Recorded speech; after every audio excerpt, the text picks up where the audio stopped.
it's a Malaysian Indian thing. So I went, I hanged out with my relatives, couldn't relate to them, you know. And, I had some religious background, born in a Hindu family, so maybe we'll go to some temples and pray. But all my cousins, my relatives just want to hit the bars and the pubs and hit on the girls. And same thing I was doing in Australia, mate. But, so I was very despondent. Like, who am I really? So I read this book called Science of Self-Realization. Wonderful book. Because I was an atheist. This whole God thing, it doesn't work, I was thinking. My parents were praying to God, and if you pray to God, then you get some money, you become educated, good things come to you. But I saw my Aussie mates, they don't believe in God. They're not praying to anyone. They're getting money, they're getting everything they want. They're getting better grades than me. And I think life is good for them. Why do I need a God? So, atheism was a good thing to go for. So when I read this book, it was so good because it explained everything through logic and argument. It didn't bring this belief system that, okay, if you don't believe in God, you go to hell, and you burn there forever. It didn't have anything like that. It brought something where you can directly perceive if you applied it. So your faith will increase by experience. So what it presented, that the first thing was that I'm not this body. What a relief, my gosh. I don't have to worry about being to an Aussie or an Indian. I can be myself. I'm a spirit soul, eternal, full of knowledge and bliss. And this was the greatest thing to identify as. Because if you look at the body, really, it's like a bag full of blood, bone, pus, stool, and urine. I don't want to identify with that.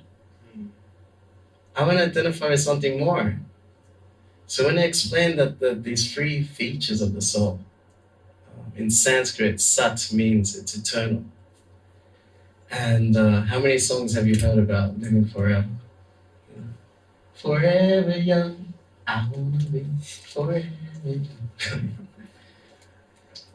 Or like, I want to live forever, stuff like this. It's always forever. And it feels so unnatural to die. That's why we're always making sure it doesn't happen. It's so unnatural.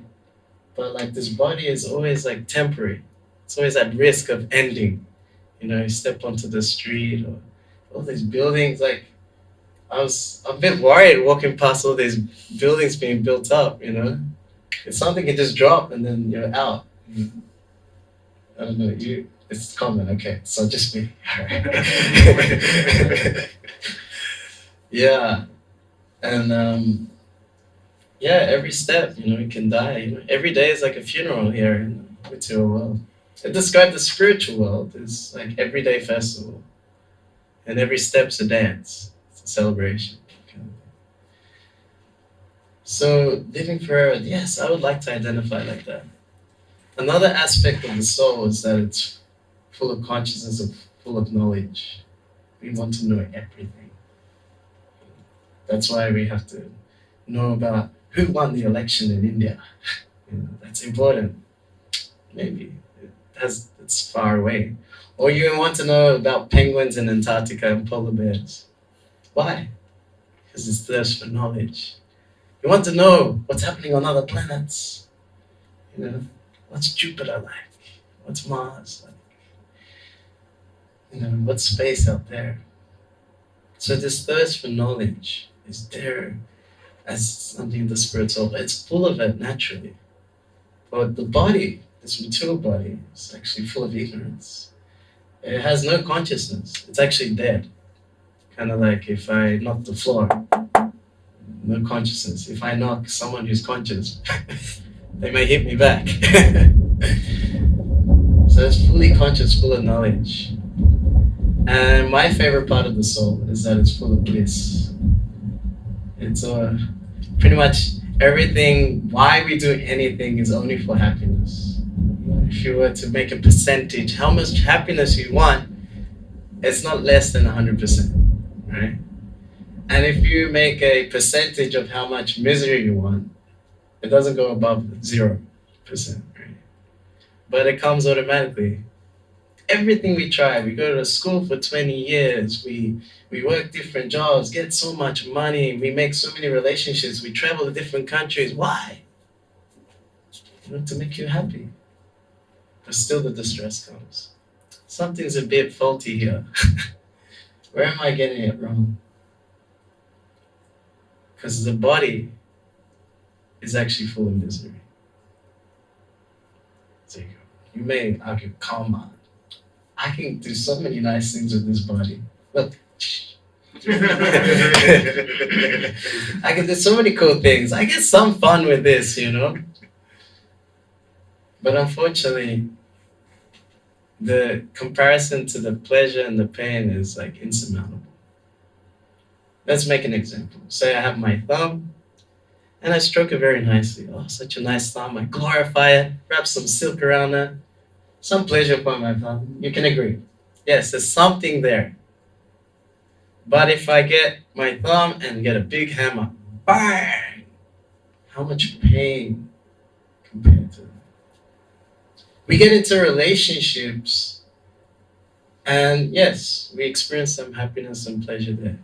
But when there's that small, like, where you get hurt, either one way or the other, either you're like, you're doing everything to please that person, and they're just not satisfied with what you do. You don't appreciate what I'm doing for you. I'm trying to make you happy. You don't appreciate me. Or it's the other way.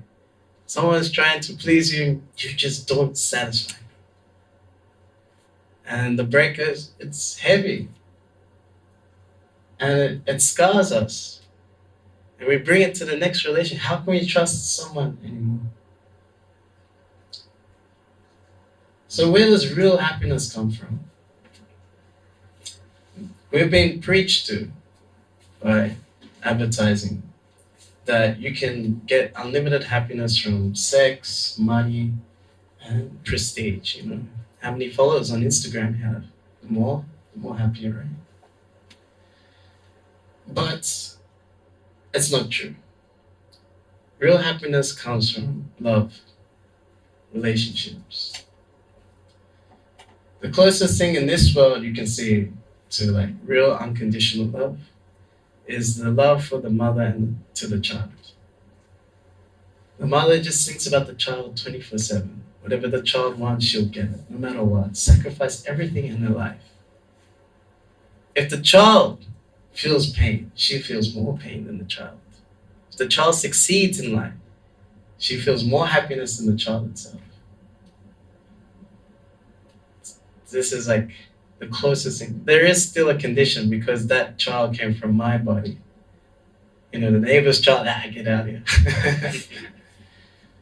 So unconditional love, the nature of it is that it has to be all-inclusive. And that's the nature of a traveling monk.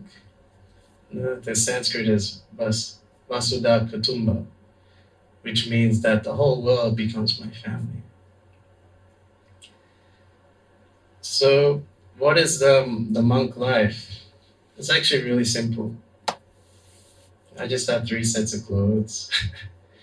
And all I have to worry about is that I have a good place to do my morning meditation. And then I have something to eat. And then I just go out and somehow touch someone's heart, inspire them spiritually, to somehow connect them to the source of all happiness, the source of everything, the source of our existence. So I have stated that real happiness needs to be attained through this first step of knowing who we are. If you don't know who you are, forget it. You're not going to be happy. So we're not this material body with all its labels. None of that. We're an eternal spirit soul. So, I'm dedicated to God. What's God got to do with this? What's Krishna got to do with this? Can I just be a spirit soul? That's a good question. So that spirit soul is actually an eternal part and parcel of the Supreme Soul.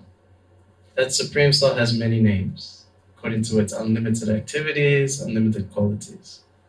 It can be Krishna, it can be Yahweh, Buddha, Jehovah, Govinda, Rama, Onkulunkulu, that's in Zulu. So many names for that Supreme Source. And so we're the same in quality as God, but not in quantity. Just like the sun and the sun ray. Same in quality, different in quantity. Just like the ocean and a drop from that ocean. Same in quality, different in quantity. And we have a connection. We need to connect back. We've forgotten that relationship as a part of the whole. Just like the parts of the body serve the whole body. There's like a story about this. The different bodies, parts, they went on strike because they're thinking, hey man, this stomach is getting all the food. We're going on strike. We're working hard. The hands are grabbing stuff. The legs are walking. The eyes are looking. We're doing all the work, and this stomach gets all the food. That's it. We're going on strike. We're going to take it ourselves, take what's ours. So then the hands, they get a piece of cake and try to absorb it amongst itself like this, The eyes, they're like, yeah, put it. It's like the stomach, no more. So eventually, the body starts to wear down. The hands, I'm so tired. The eyes, going blind. What's happening here? They realize that there's a proper process of how to be fully nourished. So they thought, okay, let's put food into the mouth, feed the stomach, and then all the parts of the body get fully nourished beyond their own capacity. Another example is a tree. How do you water a tree? Do you water each leaf, branch, and twig? No, you water the root of the tree. And then every part of the tree gets full satisfaction beyond their own capacity. So what's the essence of the soul? Who we are. So this is called dharma. You may have heard this term in spiritual talks. Usually it means like religion or faith, but actually it means the essence of something. So like water, it's wet. You take the wetness out, it's not water anymore. Or like fire, it's heat. You take the heat out, you can't call it fire. So what's the essence of us? The essence is that we serve. We're a servant. And it sounds pretty bad. Because once you think of servant, you think of butlers, maids, and you're close to nearly a slave. I'm my own person. But no, it's through service that we show love. Love is when you serve someone without wanting anything in return. And your value in life is based on your service. How far does it go? So say, for example, someone just serves their body, themselves. I just care about me, what I want. I'm just going to serve my, what I need, everything for me. You would say their value in life is pretty low. They see everyone around them, they're for me. Actually, this whole thing, this whole world, that is for me. They're pretty low value life, right? Okay, maybe they get a family. Okay, the level goes up. And they're sacrificing something for the kids, for the wife, for the husband. All right, cool. Go even higher. Maybe the community. Go higher. Maybe the nation. There's people, they get like the purple hearts, and different crosses. They sacrifice their lives in the war for their country. Such great heroes. Thank you for your service. You meet an army person here. Thank you for your service. It's a great service. Sacrifice for the country. High level. Nationally respected. Let's go the whole planet. All of humanity. That's pretty high, right? Why just humans? Why not animals, all living entities on the planet? Why just this planet, all the planets? Why not the whole universe, all different universes? Many people, they'll say, yes, you must love everyone, but they'll never say you should love God, which is the source of all these things. So everyone thinks that if you dedicate your life to God, it means you neglect your family, your nation, all these other duties. No, it doesn't work like that. It's like watering the root of the tree. It satisfies everyone. If you become a dedicated servant of God, then you become the best son, become the best daughter. You become the best husband, the best wife. You become the best worker for your boss. You become the best friend, the best stranger. It's like the one switch that turns all the lights on. This is the path of unconditional love that the soul is trying to experience.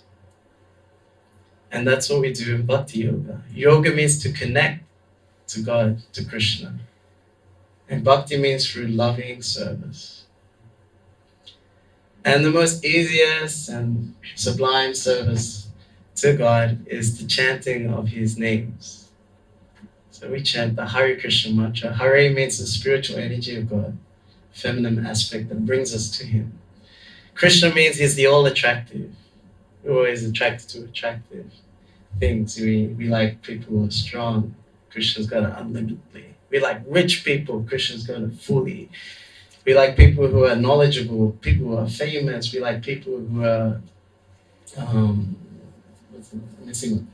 beautiful.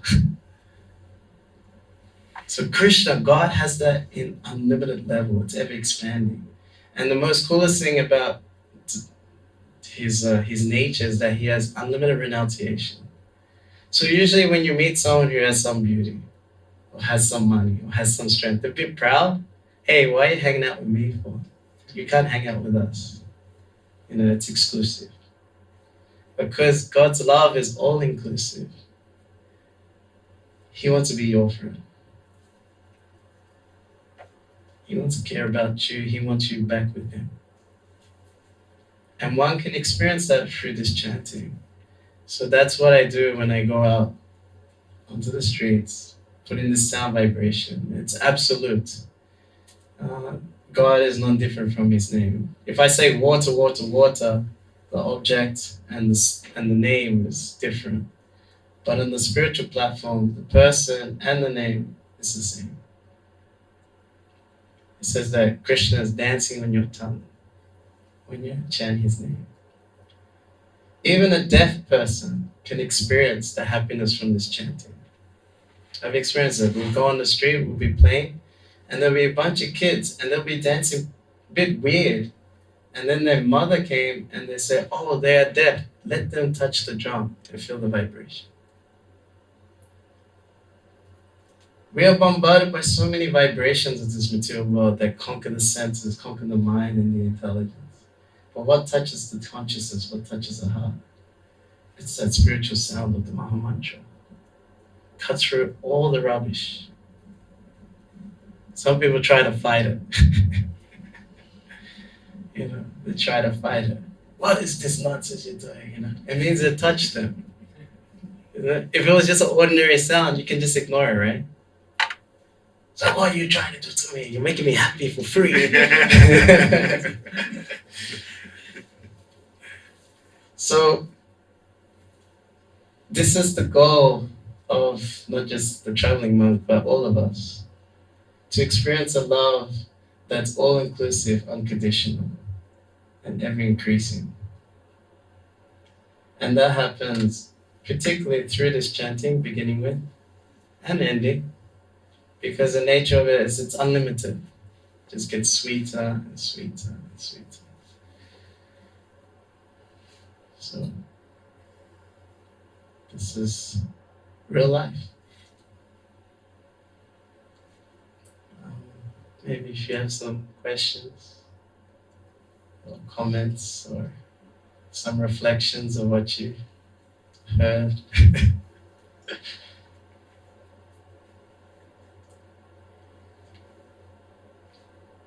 Yes. I understand in theory that the chanting is the easiest way to like feel that love and connect back. So maybe like you can give some tips for us that we're at least me, that we sometimes I've had like a hard time finding that sweetness in chanting, or the people that maybe that haven't tried it yet. It's like in theory it sounds fun, but when you try it, it's like sometimes it's fun, sometimes it's not fun. So maybe some reflections because you've been chanting for 17 years, or maybe you can give us a little bit.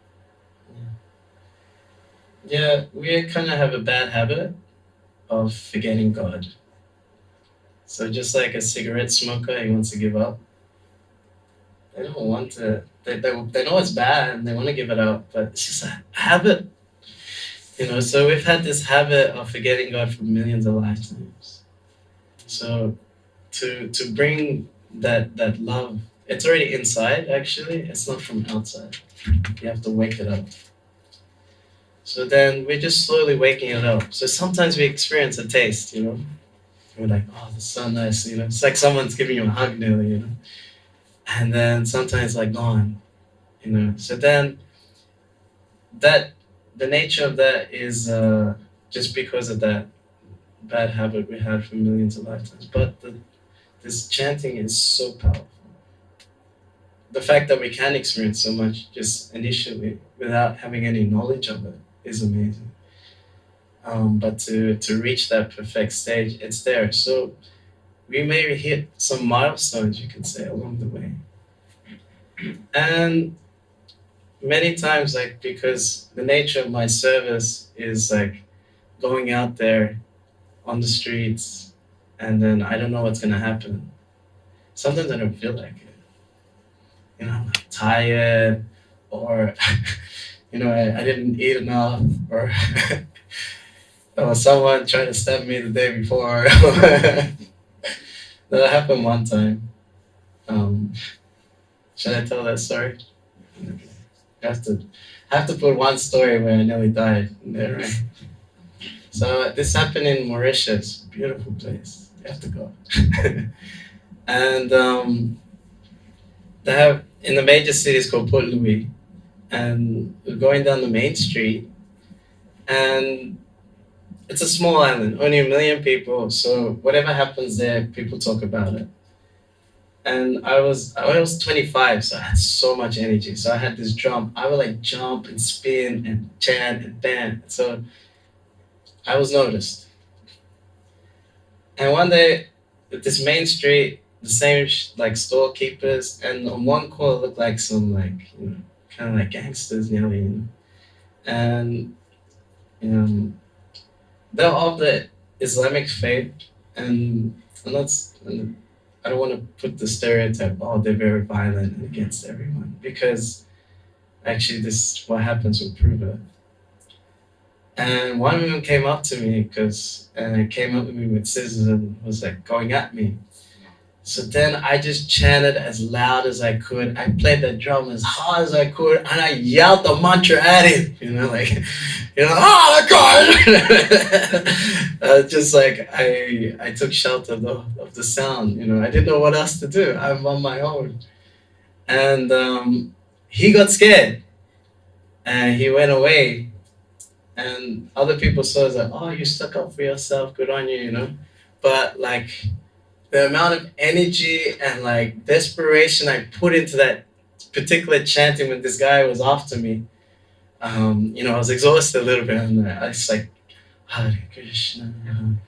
And then another two like Muslim men came. I'm like, no, not again. And they're coming like, hey, we're gonna come for you like this. And they come up to me and they say, excuse me, do you read palms? Like palm reading. Some reason I just said, yeah. He goes, okay, read my palm. And I go, okay, so you take birth and you live for some time and then you get old and you die. And he is the first guy I told to, and he's like, you don't know anything. But the other guy was impressed. He goes, oh, look at me, look at my one. I go, okay, sure. I said, okay, I go, if you don't dedicate your life to Allah and chant His name, then everything in your life is worthless. He's like, wow.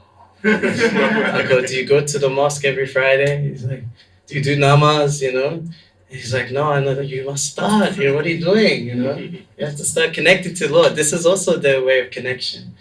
You know, you have to chant. You have 99 names to chant of Allah. Why don't you chant? You know, and you know, you should talk to the imam and try and get closer. What are you doing? And spiritual life, that's the all inclusiveness of spiritual life. And he's like, oh, thank you so much. It's so nice to meet you. If anyone gives you a problem, let us know. I'm like, where were you before? But it taught me a great lesson because um, there's there's only two types of people in this world. There's those who are sincere and those who are envious. Doesn't matter what their background is or where they come from or whatever. You know, it says either they're sincere and they want to connect to God, or they're envious because they want to forget God, despite the externals. So yes, if you're sincere, then you'll get help along the way. You know, some help will also come, especially when you're amongst those who are like experienced in chanting and they have a taste for it. That's the easiest way. You serve them, you help them a little bit with their projects of chanting and connecting people to God. Then you get their qualities actually. It's like a shortcut, you know, kind of thing. So you could try that. So maybe help her around here, set up, pack up, server. I don't know. I'm sure Tulsi will give you something to do. He is also very advanced. Is that cool? Yeah. Yeah, nice. Uh, Anyone else? Yeah. I was wondering if you could speak a little bit more to what you were saying, being more in service to God or centering God makes you a better son, a better, like, yeah, I was just wondering if you could speak more to like that. Is it, like, are you saying like when you learn to be of service to God, you are like that much more able to just be of service to the people in your life and like you're more willing to do it even if you don't want to, or yeah, like what? What does it mean Yeah. to actually be a better son? Yeah, so the teachings of Krishna mention that the mother and father are the first guru because they've taught you everything, you know. So just that initial appreciation. And then a guru in the spiritual realm is a very exalted platform that one should keep them at as a very high pedestal. And yes, they've given you this body. You've inherited so much from even forefathers. Um, so we're always indebted. So just that sense of indebtedness, then we start to appreciate what they've given us. And then from there, you'll be like, okay, let me do a little more, or let me express my appreciation. That will start. And you will treat them in such a way that God is pleased. So that's the ultimate. Um, so even many times when many of us we get deeper into spiritual life, and parents they get a bit worried. Like my parents got worried. They didn't get too worried initially because if you met me like 17 years ago, I had like long dreadlocks and a beard. I was working in a bar, and they thought I was gonna, you know, they thought they're gonna get a call from the police that his son's dead and all this stuff. So they're like, okay, now he's into like these monk stuff and temples. Like, yeah, at least that's a little better. But then after like being a monk, they still wanted me to be normal, like with a job and money and family. And so maybe in that sense, how do you still, because they have a different desire to you're serving God, how do you, so you kind of have to be a little like superficially like agreeable, but then just like get deep into spiritual life. So my mom says like, so when you're gonna get married? Like I've been traveling for like maybe 5 years or something. Like this happened like after the first year of traveling. She's like, okay, it's enough. Time to get married, come back to Australia, and be normal. And I'd say, yes, one more year. I did it for 10 years. So you don't have the argument, if that makes any sense. So then they still stay close to you, and they get that spiritual, uh, it's like a splash off, from the advancement you're getting. They also get benefit because God sees it as that, oh, this is your child. You train them up to serve me. Okay, then I will. If they get liberated, I'll liberate you. The scriptures say that if someone becomes like completely pure and goes back to the spiritual world, 7 generations before and after also get liberation. Pretty good thing to do for your family. So yes, initially, if there's some resistance because you're getting deep into it, then you can be a bit more superficial, agreeable, and then just go deeper to avoid the conflict. So now my mom says, she asked me the other day, she goes, so when you gonna be a swami? I was like, huh? Like I thought I was on like some secret camera show or something. So when you gonna be a swami? Oh, yeah, someone, my superiors advised me that way. Maybe, yeah, you should do it. I was like, okay, so the blessings from parents is also very powerful too. As long as you're not conflicting, that's how you become a good son.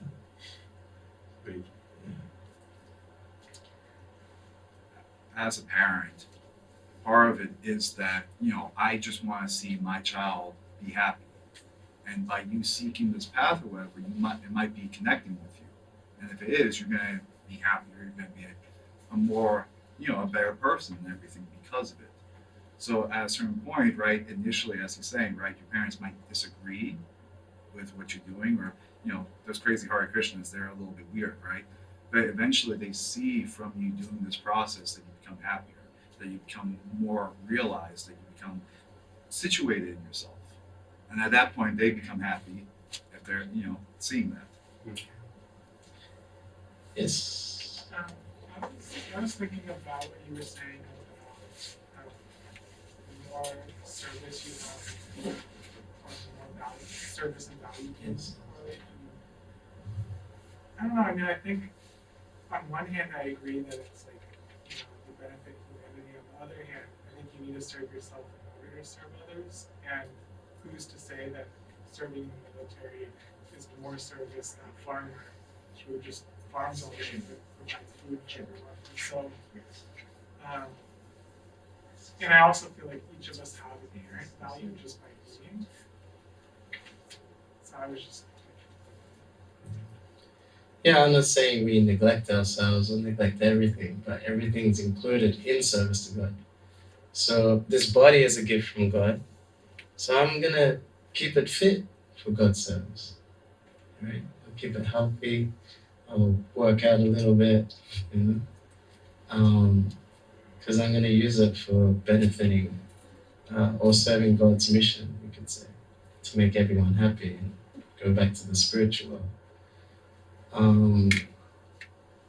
Even if someone joins the military, they can still be God conscious.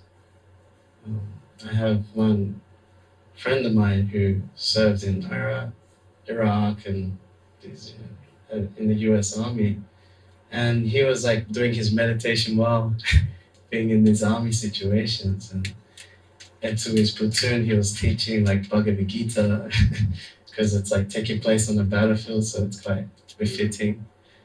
So spiritual life, it can be practiced in any circumstance, and actually can perfect the circumstance, or common saying, make the best of a bad bargain.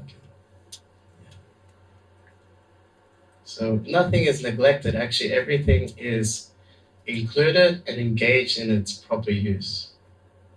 Just like money, we're gonna take all the money. If we're gonna use it for the best purpose, why not? For example, like I said, oh, we're gonna have followers. Yeah, let's have so many followers. We'll guide them to the right path. So nothing is denied.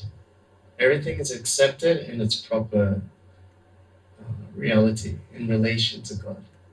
Yes.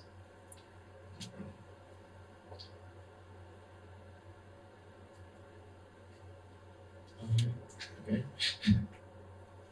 I just wanted to, like I've heard that before you were into a lot into sports and training and whatever. Does this help you later in the spiritual life, in your practices and these things?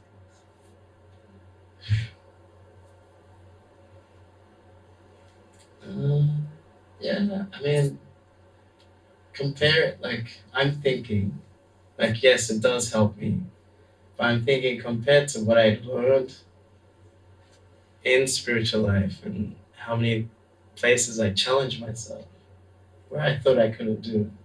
Like for example, music. I was never a musician. I couldn't play any instrument. I couldn't sing any tune. I couldn't dance any step.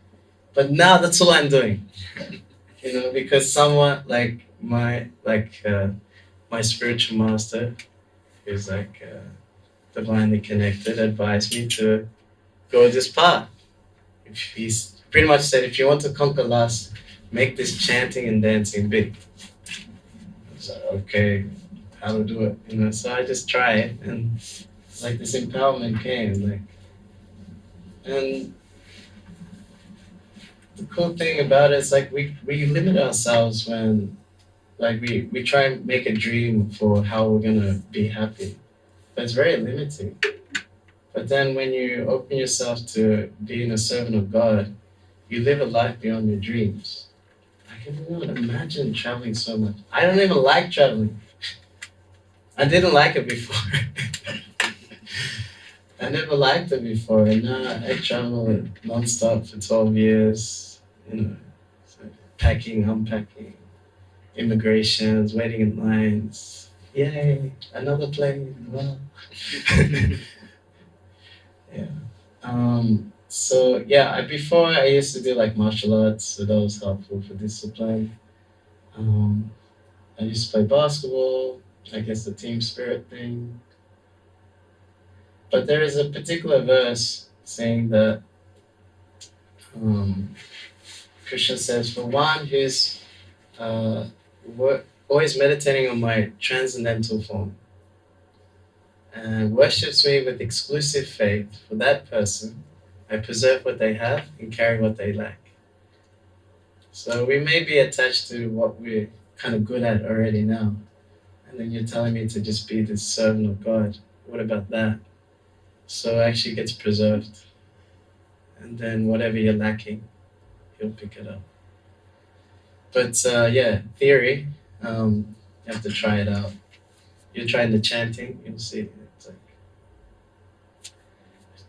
you have to try it out to experience it. Is that cool? That's what I have to. Yes. How do you decide where you want to travel to and what influences your decisions with Where the party's at. Where the most fun will be.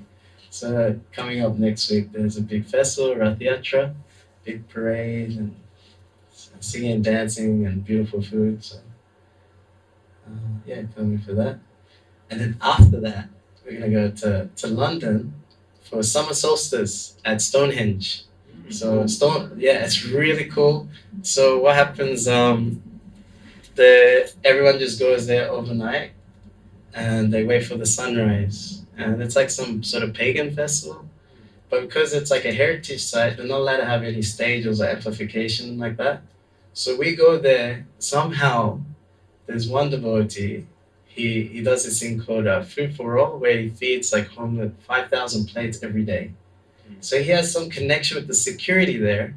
And we go there with like the same chariot that we're gonna have next week, Rath Yatra, at midnight. And we have like I have this little speaker that I have, and we go there with that one, and the people just dance with us all night. We start at like 10:30 at night and finish 6:30 in the morning, just chanting. And with people there. It's so cool. It's so much fun. You see the sunrise. And then straight after that, like pretty much the next day, we're gonna go to Prague for the same festival, Chariot Festival. And it's so cool because it has all this beautiful architecture and these walking streets, and they all echo, and like people from around the world are there to see this architecture, but they see Jagannath and everything. And then the next week we go to Berlin, same thing there. And then pretty much we jump on a plane straight off the festival, land in Paris, and Paris, out of like these chariot festivals in Europe, it's the most wildest party ever. For some reason, there's a big group of Bangladeshis. They just come for that. They all wear the same t-shirt.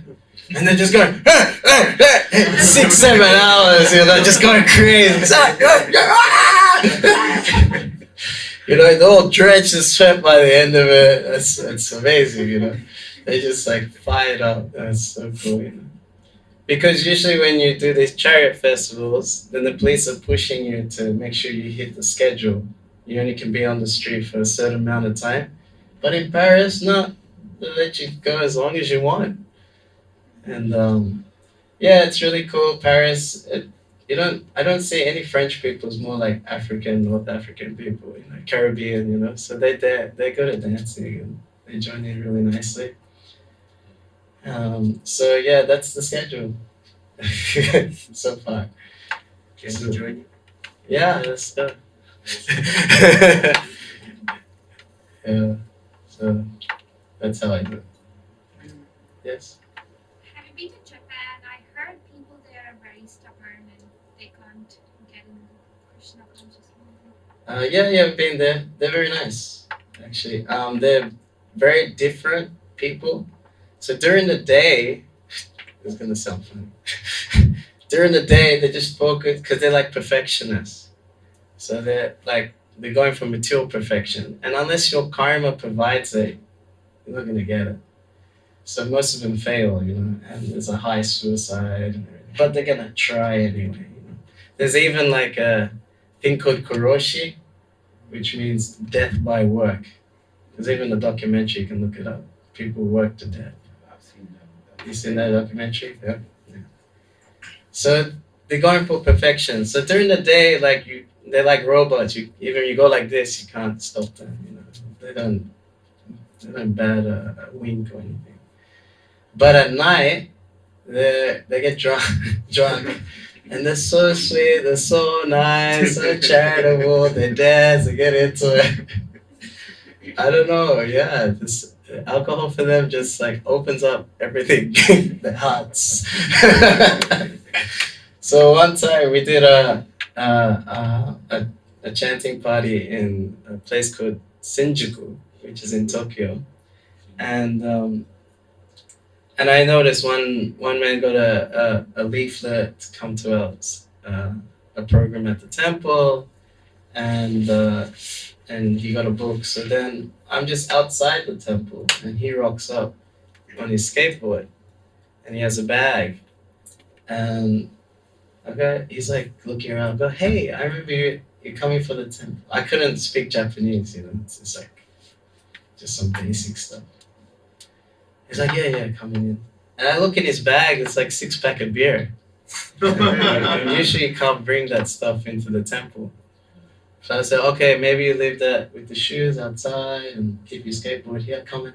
But unfortunately, there's like some full ceremony. Like if there was like a full kind of like a ritual thing, someone was making vows of becoming more dedicated in spiritual life. It's called initiation, where they get like a new name, spiritual name, and they make vows. So then usually we have like a fire there, chanting mantras, and just to create like blessings. So I was trying to explain to him this is going on, so he doesn't, freak out. So he goes in. I direct him to one of the local devotees who speak Japanese, and he was a bit uneased, So then he went in, talked to the lady, went out. And I asked her, what happened? And he said, yeah, I'm gonna drink some beer and I'll come back. She goes, okay. drink beer, and then come back for the food at the end. He's like, okay, okay. So he goes out, has 2 beers, comes back in, completely changed. You know, he like takes his hat off, he's all respectable. And he's like helping out and everything. He has something to eat, you know. And then he goes out and has 2 more beers, you know. And then he disappears. We don't know where he is, you know. And all of a sudden, there's like this commotion outside the toilet, the bathroom. It's like someone's been there for too long. And the guy's name was Rio, you know. So I knock on the door. Rio, you there? You're Rio. He's like, he opened the door. He's cleaning the toilet, the bathroom. I was like, what are you doing? Oh, I just cleaning. I was like, okay, yeah. People are waiting, please come, you know. And then we were gonna go chanting on the street, you know. And I said, you wanna come? He goes, yeah. So he has 2 more beers and comes with us. So I don't know. I'm not saying that you need a drink to get into Krishna consciousness. But I mean, someone described it as like to reach them in a spiritual way is like trying to hammer a tofu into the wall. You can't hammer too hard, you can't hit this acid. Perfect. Special, but they're very sweet, very cultured, and you can see like the ancient Vedic culture was there before. Yeah. Samurais were for protecting cows, apparently. So yeah, that was there. They worship many Vedic deities, Okay. Saraswati and Ganesh, There you go. but they translate it into It's in Japanese. Okay. Yes. You're Japanese? No. You know a lot about it. But it kind of sounds like Chinese. That's how. Okay. Yeah. Okay. Like more kanji. Yeah. Yes. It's like ancient Chinese. Yes. Okay. Yeah, many stories. Thanks for bringing up Japan. There's some crazy stories there, by the way. Time is keep ticking, right? We need to do more. We have few more time if you like. Anyone else have a question? There's some crazy stories.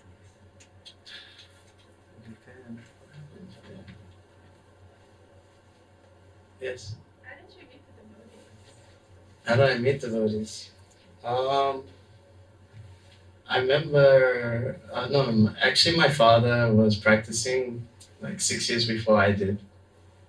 But I remember seeing Hare Krishnas on the street when I was like 10 years old. And I thought, these guys are useless. They're not helping anyone. And they're just white people smoking ganja trying to be Hindu. That was my interpretation, you know. And I was even making fun. Look, they can't even play the drum. Like as if I knew how to play. So yeah, completely against, you know. But Krishna has a sense of humor, you know, doing the same thing.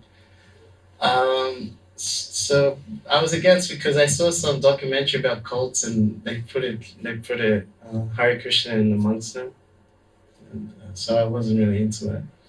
So then, you know, meeting my father, you know, my parents were separated for a bit, and then he met the devotees and came back to give us Krishna consciousness, and I didn't want to have anything to do with it. No way. Forget it. But my dad, he was so peaceful, and he was always there for us. And he would give knowledge, and I thought it was his knowledge, but it was actually from the philosophy. And I was thinking, yeah, that makes sense, but I can't follow this. And like one time, we were driving through a street where there was like all these bars. He said, this is all illusion. If I was president, I'll close all the bars. And I tell my dad, well, no one would vote for you. So, yeah. And then certain things happened in my life where like, material world wasn't working. I broke up with my girlfriend. I was all depressed. And, what's the point of life? If I saw myself as a very bad person. And but I saw that my father was always peaceful. So then I read The Science of Self-Realization, this book, and yeah, it made perfect sense. I usually have a good philosophy, but the people are dodgy.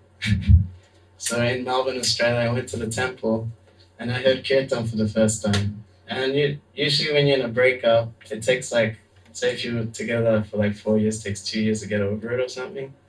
Right? So I'm thinking, it's gonna take a while to get over this.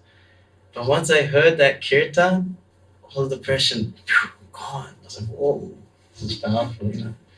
And I always saw my, Indian family. Father's always serious, right? Usually, my father is. He doesn't smile, doesn't joke. You know, he's scary. Then I see him in the temple. He's dancing up and down with smile, hands up. And I'm like, who the hell's this person? What the hell's going on? You know? Yeah. So that was my first experience with the devotees, and I got to know them, and they're very sincere. So I thought, okay, this philosophy has a process that you follow, so let me try the process. And what's cool about the philosophy is that like you don't like join and you're a member and now you're locked in. It's just a process that you apply, and if you experience it, you go deeper along with it. So I'm just still doing the process now. And if I do find something better, I'm gonna do that. Still haven't found it. If anyone knows, it's pretty cool, man. But man, if there's something even better, sure, I'll take it for sure. So that's how I man. Is that cool? Okay. Got a lot of notes there. Yeah. Can do the minutes. Let's give a big round of applause to Aina.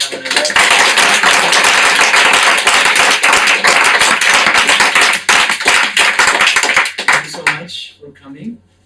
We have one more meditation for you all. So that requires you to stand up and put your fingers to the side. Aina will lead us. Okay.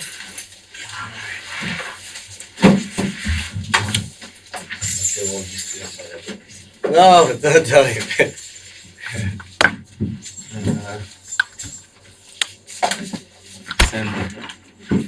This blame lang you.